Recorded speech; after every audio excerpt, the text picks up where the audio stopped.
And now, Warming Center Wednesdays with the Flathead Warming Center and KGEZ's John Hendricks, where we tackle hard conversations around the complex causes of homelessness and discuss how we as a community can collaborate to address them.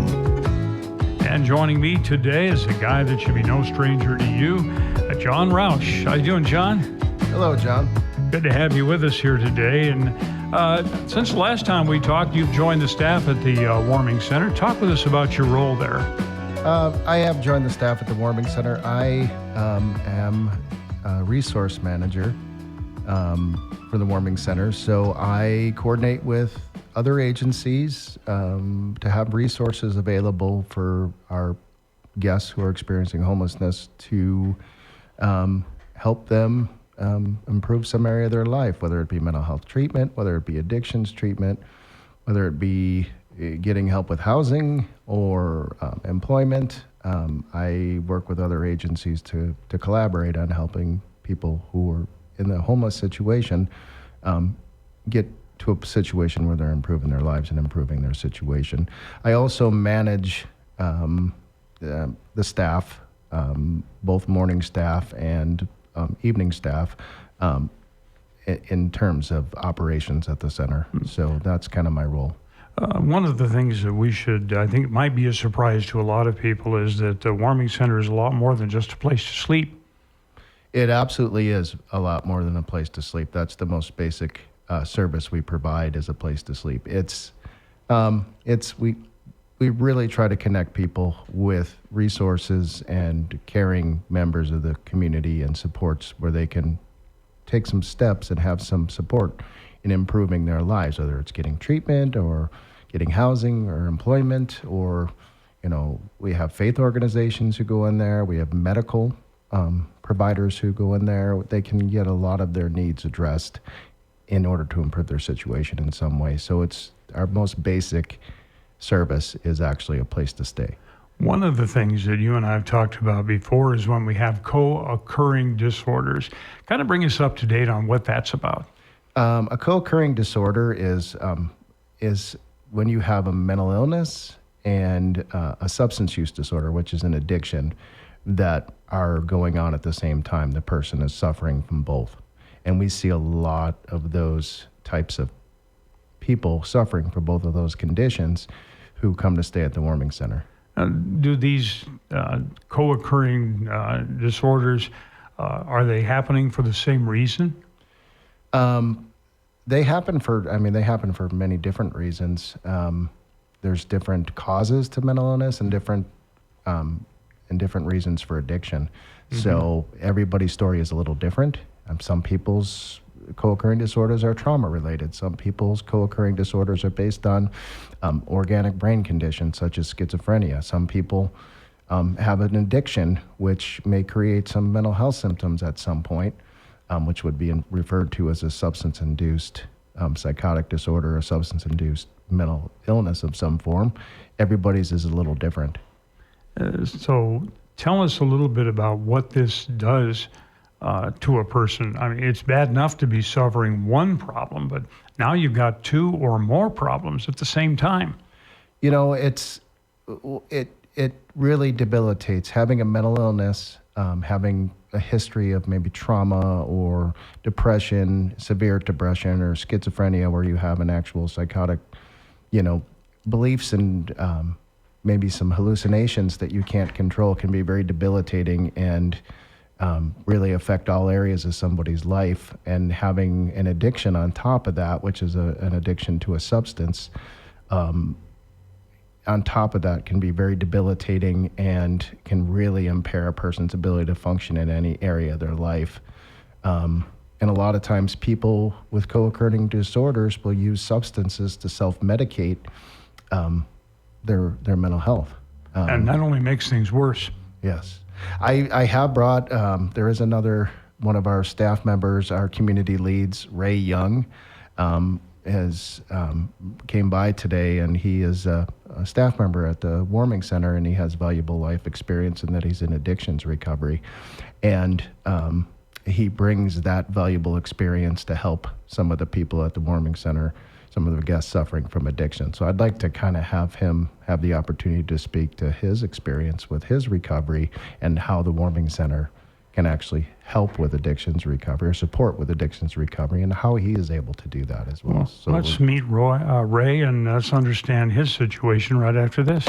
Memorial Weekend isn't always the best time to camp, but at Sportsman and Ski House, it is one of the best times to save. This year, our memorial sale includes all spring 2024 footwear and apparel for men, women, and kids, all of it 25% off. All spring 2024 camping gear, all of it 25% off. Sleeping bags, tents, camp stoves, and camp furniture, all of it 25% off. And the savings don't end there. You'll find big savings in just about every department. Don't miss the memorial sale going on now at Sportsman and Ski House, Kalispell, and Whitefish. 96.5 is 600 KGEZ out to the Big Fork Summer Playhouse in Brock Thompson, and it's another big season for the Big Fork Summer Playhouse. It's our 65th season here. Well, tell us what we're planning to do this year. We're starting with a show called Crazy for You, which is based on all of George Gershwin's songs. They're songs you know and love. Of course, we have our family show, Beauty and the Beast, based on the movie.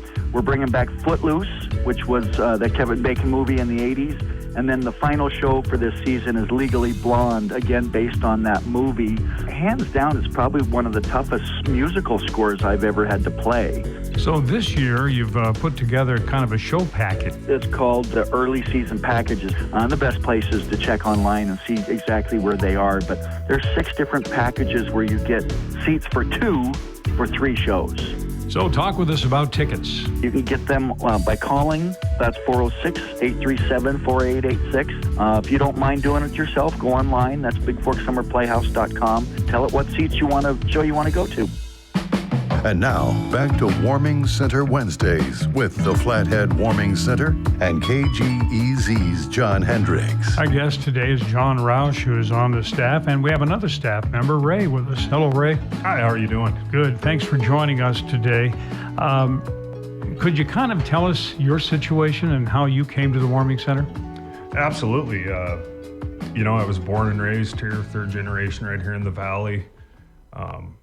Had a really good life. I got a degree in criminal justice. I went to work for the sheriff's office in 2001 as a deputy. Did that till 2013. And, I had my dad pass away and a few other kind of traumatic things. About the same time, I was on some pain pills for a back injury. And, I started using those pills to cope with the mental pain. And, it spiraled out of control. I left the sheriff's office. I've been through the system now. I've been through DOC treatments and have been locked up. And, I got out. I'm just about 24 months in recovery, 26 months in recovery right now. Let's take all of them. And you, absolutely. And, this last time I got back into Kalispell, I was in a DOC program and came back, and I really wanted to do something to help others that, were either in my situation or even in worse situations, which a lot are. And went to the Warming Center and ended up getting a job there, and it's been amazing, the people I've met, getting to share my story with them and try to give them some hope. And and I've seen some people go to treatment and get jobs and improve their lives. I think the big thing is not everybody realizes that it can happen to anybody. It happened to a deputy sheriff. Exactly. A guy that you had worked hard to get to that position. You just don't walk in and say, I want to be a deputy sheriff. You had to go through law enforcement academy. You had done a lot of things to get to where you were. Correct. So you worked hard to get there. How did it all slip away from you? It goes quick. Once those substances are involved, you just keep needing more and more, and you feel like you're doing just fine. Well, the world around you and your family's kind of falling apart. But, when you're using, you're thinking, it's all going to work out, everything's going to be fine, and it really tricks you into believing that really nothing's going wrong, even though everything's going wrong, and it's obvious to everybody else, and even at times it's obvious to yourself, and you think, I'll deal with that tomorrow, and tomorrow never comes when you're in addiction until you make it happen. So how did you make it happen? It was just time. I've got an amazing wife and kids. My wife's been with me. We've been together 18 years, and she's stuck by me and my family. And I got to the point, I tried, I'm going to do it for my wife and my kids, who I love more than anything in the world. And it never worked that way. And I just had to get to the point where I had to do it for me. And I had to realize I don't want to be miserable like this anymore. I don't want to wake up in the morning and not be able to look myself in the mirror, in the mirror, because I had a lot of days like that. And I think once I made that change and decided that's what I wanted, and then I did everything I needed to. And a big part of that was the people I had supporting me, and caring about me and encouraging me and stuff like that, which I think ties into the Warming Center. And what I can do and what we as staff do there is, because it's pretty isolating and it's a real shameful, lonely place to be when you're in addiction. And just to know that there's somebody there that believes in you and wants to help you still, that gives you that extra fire. And so I think at the Warming Center, you have people with addictions there that they probably live in more shame than I ever did, because not only are they addicted to drugs, they're also homeless, which carries its own stigma. So just being there to help those people and to help them, show them somebody believes in them and help them take the next steps, it's pretty amazing to see the results. Are you actually able to help somebody come out of an addiction situation? Yes and no. I think, when somebody's an addict, they got to get to that point where they want that help for themselves. But I think by sharing my story and talking to them and showing them it can happen to anybody, it maybe takes away a little bit of that shame, like they're not worthless, because it happened to this guy and he had a pretty successful, good life. And I think, doing that, encouraging them, saying, this is what I did. This is the programs that worked for me and the things I did, it plants that seed in them. And I think once that seed's planted, they always have that on the back of their mind, even if they're still in active addiction, that, hey, you know what, my life can change and it can change for the better. John, there's no magic pill for addiction. No, there isn't. It's a very long process to get to a place of recovery. What we try to do at the Warming Center, and what Ray helps with, especially with his experience, is we try to get people at least contemplating their need to get some help, talking about consequences, talking about the state of their life, talking about how use gets out of control. And then we have agencies, me being an addictions counselor and having a lot of experience with these agencies kind of makes the process smoother. But we have agencies that we work with, like Western Montana Mental Health. We work with Greater Valley Health Center, who does some behavioral health as well as medical, and we work with. We've worked with even with Manny Rivers. We still have a relationship with them. We've referred some people, and I think we have a streamlined process where we can kind of introduce people who are interested in getting change, at least to treatment providers, and get them connected. That's kind of what we do, and then the treatment providers take over from there. And then we can be a support for treatment providers because we still have relationships with those individuals. So it's kind of a reciprocal process there. Is it painful for you, Ray, to see somebody else going through what you went through? Absolutely, it's painful for me. It breaks your heart. It really does, to see anybody. I mean, just as a human being, watching someone else's life, be destroyed. And I've talked to several people that are guests at the Warming Center that, they weren't born and raised in the homelessness. A lot of them had lives, maybe not as a deputy, but they had lives and careers, and circumstances happened in their life, and it fell out from underneath them. It can happen to anybody, and I think that's the biggest thing. I wish people would know that we're all one circumstance or maybe one poor choice from having our whole lives upended, because it's real easy when your life's going great to think that can never happen to me, but in 1 second, Well, when you lose your ability to see the world, you lose your job, you lose your income. Before long, it's all gone. It is, and you're full of shame, because people knew you and everybody that cared about you, and knowing that you had all this and you don't have it anymore, it fills you with shame, and then you start to isolate mentally, and I see that's happened with so many people at the Warming Center, and it's trying to get out of that isolation and get that connection back with people again in the community, and that's truly what helps. It's been my experience, that's what's helped. Are you seeing people at the Warming Center that you knew before you came to the Warming Center? I've seen a couple people that back when I was using, that I knew from out there. And, when I first started there, I thought, is that going to be tough on me to see somebody like that? And honestly, it drove that point home, and that fire in my heart more of staying in that. See, that's how it ends up. You know, you're never going to go back and your life's going to get better. That eventually, that would have been me if it wouldn't have been for my amazing wife, you know, who stepped up and was the adult for both of us. When I was unable to do that, I would have been living at the warming center instead of working there.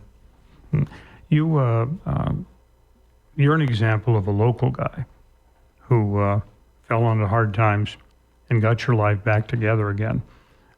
One of the big things they say about the Warming Center is that there are people from out of state that come in here to take advantages of the services that John provides. Is that your observation? Not at all. No, and I'm sure there's some people from out of the area, but I would say 90% of the people, you know, and I sit and talk to them while I'm working, so I get to know, you know, our regular guests pretty well, have been here or have family here, have lived here, you know, for 5 years or more. They're just local people that just don't have a place to go. John, what's your observation? I think we did some statistics on it, and what we came up with is 9% that really didn't have, and I'm trying to bring this up from memory, so I hope I'm being accurate, but 9% who didn't have a connection, a significant connection with the Flathead, whereas the other 91% had some time here, they were locals, or some significant time here where they were residents, or they had some connections with family and some reason, significant life reason to be here. So in my experience, it's mostly locals or people who are connected to the Flathead in some way that we serve, but there is people that do wander in from out of town, but then they usually make their way out pretty quickly as well too. It's not that they're moving here because of the warming center. They may be passing through, and the majority of the people we're serving are, like I said, 91% are tied to the Flathead with some legitimate reason, whether it be family or... Yeah, let's face it, this isn't exactly a country club where you're staying, where you're working. It's not a place you'd want to call home for the rest of your life. It certainly beats freezing to death, but it doesn't beat much more than that. No, it gives people a warm place to stay, and I think the whole purpose of the warming center is to get them off the streets, but it's also to get them guided in that right direction and help them so they can take the next steps, so they don't have to make that a permanent residence. And I feel like it's doing just that. Yep, absolutely. It's to help people, give them support, show them that people care, because that helps with that piece, because they don't feel like people care. They have a lot of shame. And to show them that people care and want to help them, and then guide them to those resources that can help them, that does a lot for somebody and gets them some motivation, and it does a lot for their self-esteem and how they feel about themselves and the world around them as well. Ray, thank you for sharing your story. I don't imagine it was easy to go public, on the radio, but you did it, and we thank you for it. Well, I appreciate it. Thank you. Yep. And John, as always, thank you for giving us some kind of an insight as to how we get to this point. Well, I appreciate it. Thank you, John. All right, guys. Appreciate it. Thank you for joining us for another Warming Center Wednesday. Did you miss it, or would you like to share it with friends? Find today's and past shows via flatheadwarmingcenter.org. It's Warming Center Wednesdays on KGEZ 96.5 FM and 600 AM.